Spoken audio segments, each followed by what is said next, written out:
Let's talk a little bit about satisfaction. Satisfaction in owning game chickens.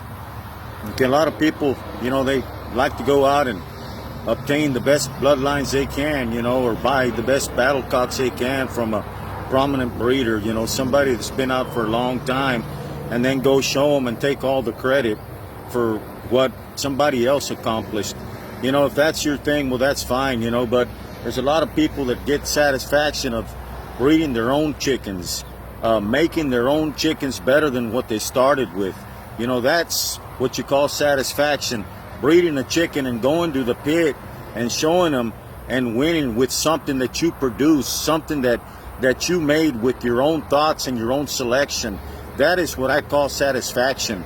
Sure, if you got the money, you can go and buy the best battle cocks you can and pay $350, $400 and go and fight them at a pit, but that's not satisfaction to me. You might win a derby and make a whole bunch of money. If that's your thing, well, that's fine. But I like to breed chickens. I'm sure there's a lot of people out there that have some kind of pride when it comes to breeding chickens. I once ran into a guy at a pit, and he was showing me his chickens. He told me, that he had obtained them.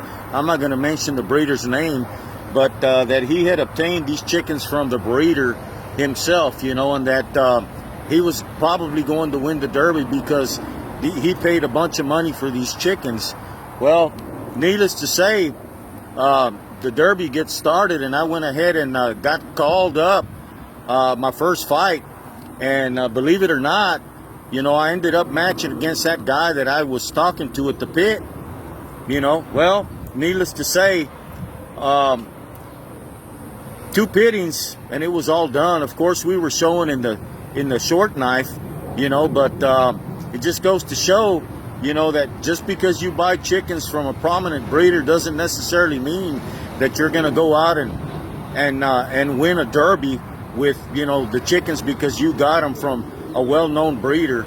A lot has to do with how you take care of those after you get them in your hands, or how you feed them throughout the keep.